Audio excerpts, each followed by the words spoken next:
어떻게 보면 오히려 그 의무감은 사랑이라고 볼 수도 있어. 왜? 야, 한 명 더 보내. 고민 자리 비었어. 2자리 비었어.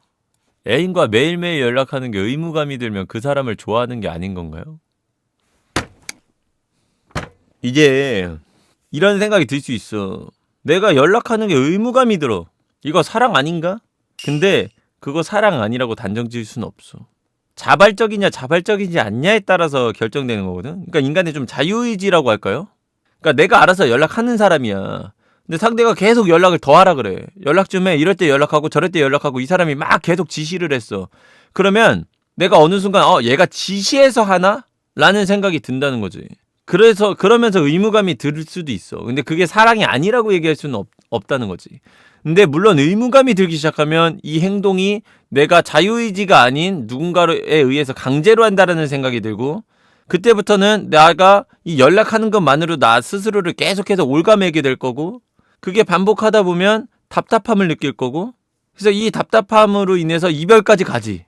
그래서 보면 내가 여자친구 혹은 남자친구한테 얘기할 때 내가 싫어하는 거를 반복적으로 계속 얘기하면 나도 내가 알아서 할게 막 이런 얘기 하잖아. 답답하니까. 내가 방송에서 그런 얘기 하잖아. 사람이 그러니까 누구를 만날 때 변한 모습을 보려고 하지 말고 노력하는 모습을 보려고 해라. 이런 얘기 많이 하잖아. 그게 왜 그러냐면 사람이 변하는데 오래 걸려. 그러니까 A가 B가 되기 위해서 시간이 아주 오래 걸린다고. 근데 A한테 계속 너 왜 아직도 B가 아니야? 너 왜 아직도 B가 아니야? 너 왜 아직도 B가 아니야? 라고 하면 나도 하고 있다고. 이렇게 된다고. 그러니까 얘가 A가 B가 되려는 노력을 하는지만 보면 돼. 그걸로 내가 이 사람이 B가 안 되더라도 B가 되기 위한 노력을 하고 있다면 그것만으로 만족할 수 있냐 없냐를 내가 판단하고, 그것만으로 내가 만족할 수 없는 사람이면 헤어져야 되는 거야. A가 B가 되는 데는 엄청나게 오래 걸린다고. 근데 그 노력을 봐도 내가 도저히 그 안 되는 사람이야. 난 그 노력만으로는 만족이 안 되는 인간이야. 그럼 헤어져야 되는 거고. 요구하는 내 잘못이 더 커. 내가 보기에는 그거는. 상대도 사랑하니까 노력하는 건데 그 노력을 안 보고 계속해서 결과값으로만 얘기하면 의무감으로 하게 된다라는 느낌을 받아. 그래서 내가 의무감이 들었을 때 사랑이 아닐까? 라는 의문은 들 수 있지만 나는 그건 사랑과는 약간은 다른 개념이라고 봐요. 물론 그게 계속해서 반복적이 되고 그게 계속해서 긴 시간이 되면 그 의무감으로 인해 사랑도 식어버릴 수는 있지. 그러니까 내가 의무감이 들면 사랑이 아니다 이렇게 판결 짓기에는 너무나 단순 계산이다. 하지만 의무감이 반복적이라면 어느 순간 사랑이 식어버릴 수는 있다. 충분히. 전 그 사람이 너무 좋은데 가끔 연락할 때 할 말도 없는데 굳이 연락을 이어가는 느낌. 그래, 좋아하잖아. 그 사람이 너무 좋잖아. 그 좋은 감정이 있잖아. 의무감으로 연락을 하잖아. 어떻게 보면 오히려 그 의무감은 사랑이라고 볼 수도 있어. 왜? 내가 할 말이 없음에도 불구하고 그 사람과 연락을 이어가기 위해 노력하잖아. 사랑하지 않는 사람을 위해 노력하는 사람이 어디 있겠어요. 역설적으로 의무감이 들어서 사랑이 아닌가 고민하지만 사실은 의무감이 오히려 사랑을 하고 있다라는 증거일 수도 있다. 그래서 이런 부분들도 대화를 해야 돼. 당신은 내가 뭐 답장을 꼬박꼬박 다 해줬으면 좋겠어? 뭐 이런 얘기라든지. 서로를 존중해야 되니까 그런 대화를 많이 나눠야 돼.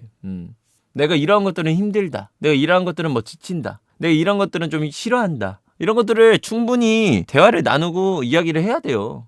때로는 내가 뭐 할 일이 있거나 내가 좀 나만의 시간을 갖고 있으면 자기야 내가 조금 쉬고 싶어서 애니메이션을 보고 있는데 혹은 뭐 웹툰을 보고 있는데 영화를 보고 있는데 좀 집중을 하고 싶어서 요거 끝나고 연락해도 돼?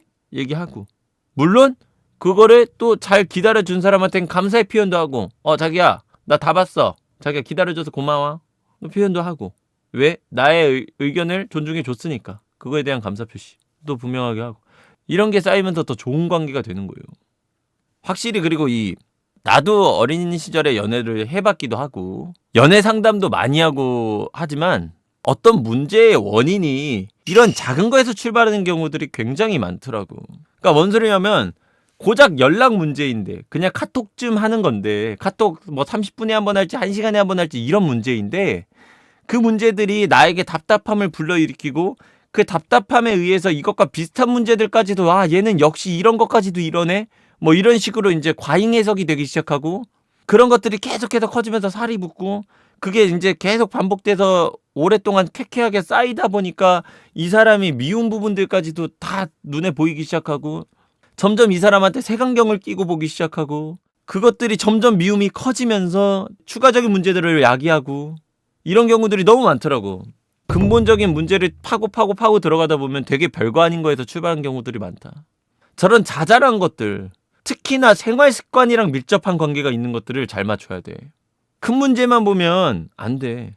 내가 TV를 얼마나 보는지, 내가 핸드폰을 얼마나 쓰는지, 내가 게임을 얼마나 하는지, 내가 산책은 언제 하는지, 내가 무슨 반찬을 좋아하는지, 내가 밥을 몇 번 먹는지, 내 식사량, 내 식사 속도는 어떤지 이런 아주 자잘한 생활 습관들을 서로가 존중하면서 잘 맞춰줘야 돼. 그런 아주 미세한 불협화음이 큰 문제를 야기해. 항상 보면은. 물론 진짜 큰 문제가 터져서 문제가 되는 커플들도 있지만 생각보다 작은 문제에서 문제가 커지는 경우들이 되게 많더라고. 내가 상담하고 막 하다 보니까 원인이 되게 별거 아닌 경우들이 많더라고. 그러니까 말 그대로 이런 것도 하나 못해줘라고 얘기할 만한 유치한 내용이라 그냥 무시했던 것들이 쌓이고 커지는 경우들이 많아. 생각보다 자잘한 것들 잘 맞춰야 돼. 대화 많이 하고 이야기 많이 하고 잘 맞춰야 돼. 둘이야 먹방에 정 보고 싶으면 돈을 쏴. 아 존나게 먹방 하네. 알아서 할게. 아 존나게 먹으라고 하네. 내가 먹고 싶을 때 먹겠다는데 맨 씨발 뭐 내내 처먹으라고 자꾸 도배질이야. 알아서 할게. 나 배고프고 입맛 돋을 때 할게. 아 왜 이렇게 자꾸 강제로 먹이려는 거야. 아따 덧나게 귀찮네.